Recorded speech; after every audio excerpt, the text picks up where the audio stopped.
Sir एक interview मैंने दिया था और वहीं पे एक मेरे साथ था जो कि बहुत ही स्ट्रेस्ड आउट था और हर दूसरे सेकंड मेरे को बोल रहा था यार अंदर जाके क्या होगा, वो क्या पूछेंगे, मेरे को बड़ा डर लग रहा है, नहीं हुआ तो क्या होगा। और एक मैं था जो कह रहा था कि मतलब मेरे को वहाँ जाना नहीं था। तो फिर मैंने बोला कि यार मैं बस चेक करने आया हूँ कि मैं कितना केपेबल हूँ। तो फिर हो गया तो हो गया, नहीं हुआ तो नहीं हुआ, ऐसे करके मैं बहुत ही चिल्ड आउट था। मैं सबको बोल रहा था क्या हो गया, नहीं हुआ तो कुछ और हो जाएगा। तो वो जो मेरे साथ था सर, हम दोनों ने सेम इंटरव्यू दिया, हम सेम क्वालिफिकेशन पे थे, उसके मेरे से ज़्यादा मार्क्स आए हुए थे। वो रिजेक्ट हो गया और मैं सिलेक्ट हो गया उस राउंड में। तो फिर अंदर जाके यही हुआ कि मैं बहुत ही कॉन्फिडेंटली आंसर कर आया और उसका वो बहुत ही डरा हुआ था, मैं कैसे करूँगा, मैं कैसे करूँगा, हर बार पे उसका यही था मेरा नहीं होगा, और फिर उसका नहीं हुआ। बड़ी कमाल की बात बोली। Let's give big hand for him. Please have a seat. देखो, एक बंदा है इंटरव्यू में डरा हुआ है, एक है उसको कोई फर्क ही नहीं पड़ रहा है। तो क्या फर्क है इन दोनों में अगर ध्यान से देखोगे तो? एक है वहां पर उस इंटरव्यू को क्रैक करने के लिए गया है, एक है जो मजे के लिए गया है, मतलब उसको नहीं भी होने से कोई फर्क नहीं पड़ता है। और दूसरा बंदा है वो इस थॉट से ही डर जाता है कि अगर नहीं हुआ तो पता नहीं क्या होगा। अब यहां पे एक बहुत इंटरेस्टिंग, मतलब बड़ा कमाल का एक कॉन्ट्रडिक्शन है कि अगर आप चाहते हो कि आपका हो जाए जो भी आप चाहते हो, कोई खेल खेल रहे हो और आप जीतना चाहते हो, तो आपके हारने के चांसेस बहुत ज्यादा है। और अगर आप खेल रहे हो खेलने के लिए, तो अब आपको हराने का कोई तरीका ही नहीं है। अगर दोनों की स्किल बराबर है तो कंडीशंस अप्लाई, इसको ध्यान से समझ लेना। अगर बैकग्राउंड में फर्क है तब तो वहां पर ये सब दिमाग लगाने की जरूरत ही नहीं है कि एक बंदा है ग्रेजुएट है, एक नहीं है। तो ग्रेजुएट का हो गया क्योंकि वहां पर लिखा हुआ था कि भाई ग्रेजुएट्स के लिए है, तो दूसरे को बाहर कर दिया। तो अब इसकी हम बात नहीं कर रहे हैं, हम कह रहे हैं एक ही कॉलेज से दो बच्चे निकल करके आए हैं और एक डर रहा है, एक नहीं डर रहा है। तो डर का कॉज क्या है उसको हम फाइंड आउट करने की कोशिश कर रहे हैं। इसको आप डर भी बोल सकते हो, इसको स्ट्रेस भी बोल सकते हो, इसको प्रेशर भी बोल सकते हो, जिसकी वजह से क्या होता है, हमारी जो कैपेबिलिटी है, जिस लेवल पे हम परफॉर्म कर सकते हैं उस लेवल पे हम नहीं कर पाते। क्योंकि जितना आप उस सक्सेस के बारे में सोचोगे कि मेरा ये जॉब इंटरव्यू क्रैक होगा होगा होगा होगा होगा, उतना ही आपके अंदर डर भी पैदा हो जाएगा, वो ना होने का डर। देख रहे हो ना दोनों में क्या फर्क था? एक में था कि मेरे को जॉब मिल जाए, अदर डिजायर कुड बी कितना मजा आएगा, इंटरव्यू के लिए जा रहा हूं, पहली बार जा रहा हूं, देखता हूं क्या होगा वहां पर। मतलब you are acting out of curiosity, एक बच्चे की तरह। ठीक है, हो गया नहीं हुआ कोई बात नहीं, क्या फर्क पड़ता है, यहां नहीं हुआ तो ये थोड़ी लाइफ खत्म हो जाएगी, या हो भी गया तो ये मतलब थोड़ी है कि जिंदगी भर यहीं पे रहने वाला हूं, हो सकता है वैसे ही निकाल दें 4 दिन बाद, तो ये तो हो जाता है, नहीं होता है। तो कहने का मतलब है कि ये नहीं कि ये हो रहा है वो हो रहा है, मतलब you are excited about the process. एक तरफ से you are excited only about the outcome. Job मिल गई तो मजा आ जाएगा, नहीं तो बुरा हाल हो जाएगा। तो आप एक भिखमंगों की तरह जियोगे। क्यों? क्योंकि डरे ही रहोगे ना। जॉब मिल भी गई ऐसे बंदे को, क्या वो डर डर के काम नहीं करेगा? क्योंकि मुझे यहां से निकाल दिया तो मैं बर्बाद हो जाऊंगा। क्या बर्बाद हो जाऊंगा? और तब अगर उसको ऊपर वाले बंदे आकर के कहेंगे, कठपुतली की तरह नचाएंगे कि तेरे को सारे गलत काम करने हैं दुनिया जहान के, करेगा या नहीं करेगा? तो उसकी अपनी लाइफ बची कहां है? वो तो पपेट बन गया है, किसी और के हाथ में उसकी डोर है, वो नचा रहा है उसको। फॉर एग्जाम्पल कोई बंदा है, उसकी सोच है कि मुझे तो एक टॉप स्टार बनना है, कि मतलब बॉलीवुड में डेली, मतलब बॉम्बे अगर आप लोगों को पता हो तो, कि डेली हजारों लोग ट्रेन से उतरते हैं हीरो बनने के लिए, एक्टर बनने के लिए नहीं, हीरो बनने के लिए। सबको हीरो बनना है। तो क्या होता है उन लोगों का हाल? अच्छा होता है, बुरा होता है? क्या कभी उनको हमने देखा जा करके प्रैक्टिकली उन लोगों की लाइफ को ऑब्जर्व किया है कि क्या क्या हालत होती है? मैंने धक्के खाए हैं इसलिए मुझे पता है अंदर की कहानी क्या है। बहुत बुरी हालत होती है, इतनी बुरी जिसकी कोई हद ही नहीं है। हर तरफ से पिसे हुए होते हैं। क्यों मर रहे हो? क्योंकि उनको हीरो बनना है। अब अगर उनको कोई सपना दिखाएगा कि हाँ, या उनको कोई रास्ता मिलेगा कि हाँ बेटा मैं तेरे को हीरो बना दूंगा, लेकिन जो मैं कहूंगा वो करना पड़ेगा, वो करेगा या मना करेगा? तो उसके अंदर बचा क्या सोच रहे हो? अगर दुनिया जहान के उसको गलत काम करने पड़ रहे हैं वो बनने के लिए, वो करने के लिए जो वो करना चाहता है, तो वो बन भी गया तो अंदर कुछ बचेगा ही नहीं। तब तक 5-10 साल में कुछ बचेगा ही नहीं। शक्ल देखोगे तो सब कुछ नकली होगा वहां पर, नकली हंसी, नकली सक्सेस, अंदर से सब खोखला, सब खाली। तो दूसरा तरीका क्या हो सकता है लाइफ को जीने का? अगर वो बंदा समझ पा रहा है तो वो क्या कहेगा? भाड़ में क्या हीरो हीरोइन, इस सबसे क्या परवाह, एक्टिंग में है मेरा इंटरेस्ट, मेरे को एक्टर बनना है। एक्टर कौन है? एक्टर के लिए क्या बड़ा क्या छोटा? समझ रहे हो?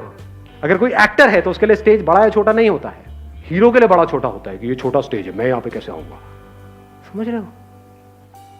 तो ये कुछ बेसिक सी चीजें हैं जो अगर इस लाइफ में इस टाइम पे अगर आपको समझ आ गई ना तो बड़ी कमाल की लाइफ हो सकती है। हाँ, आप बोलिए। सर, जो दो लोग होते हैं उनमें बेसिक डिफरेंस ये होता है कि एक कॉन्सिक्वेंसेस में जीता है और एक प्रेजेंट में जीता है। एक सोचता है कि अगर मैंने ये नहीं किया तो उससे क्या क्या हो जाएगा, मेरी लाइफ पे क्या इम्पैक्ट पड़ेगा, और सोचता है कि मैंने ये नहीं किया था, लास्ट टाइम भी मैं डिसअपॉइंट हो गया था, मैं अपना बेस्ट नहीं दे पाया था, तो वो आगे भी वही सोच सोच के जीता रहता है और नेगेटिव ही चलता है, उससे कभी भी कोई पॉजिटिव की उम्मीद ही नहीं होती। और जो दूसरा होता है सर, वो बहुत ऑप्टिमिस्टिक होता है, उसको लगता है कि इवन इफ नहीं भी हुआ तो लेट इट बी, हम नेक्स्ट ट्राई करेंगे। वो कभी भी गिव अप नहीं करता है और वो आगे वाले कॉन्सिक्वेंसेस का नहीं सोचता, वो प्रेजेंट में जीता है। Excellent, let's give big hand for her. अब आपसे सिंपल सा क्वेश्चन है, प्रेजेंट में कैसे जीते हैं? प्रेजेंट में जीने का मतलब और ना जीने का मतलब पहले क्लियर करते हैं। जो बंदा प्रेजेंट में नहीं जी रहा है वो क्या कर रहा है कि मैंने इतनी बार ट्राई किया, नहीं हुआ, अब भी होने वाला तो है नहीं। पिछली बार भी मैं गया था, वहाँ पे जाके नर्वस आ गया था, नर्वस को नर्वस अच्छा लगता है बोल। हाँ, इस बार भी अगर ऐसा हो गया तो पता नहीं मेरा क्या होगा। तो वो पास्ट में जी रहा है या फिर फ्यूचर में। अगर नहीं हुआ हो तो पता नहीं घर जाके कितने जूते पड़ेंगे। घर वालों ने पूरा टीका भी करके भेजा इस बार तो। और कई बार ऐसा भी होता है वो टीके की वजह से जॉब नहीं मिलती है।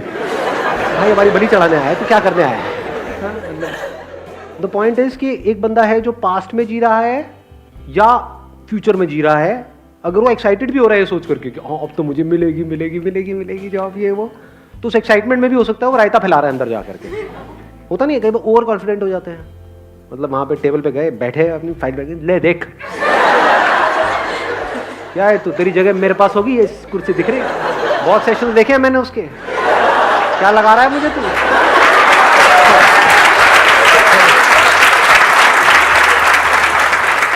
ऐसे बंदों को मार पीट के बाहर फेंकते हैं, मतलब प्यार बोलेंगे नहीं, मार फेंक दिया जाएगा ऐसे बंदों। तो कह रहे हैं मतलब ओवर कॉन्फिडेंस भी प्रॉब्लम है, अंडर कॉन्फिडेंस भी प्रॉब्लम है।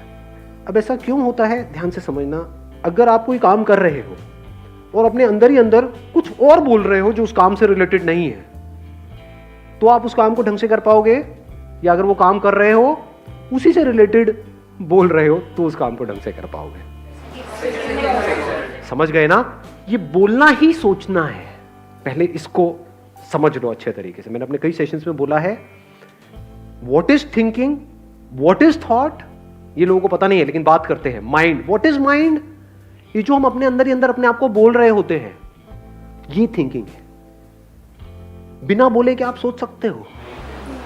हाँ, बोलते रहे हो नहीं, कभी प्रैक्टिकली करके देखा है? किसी ऐसी चीज के बारे में सोच के बताओ जिसका कोई वर्ड माइंड में ना पड़ा हो।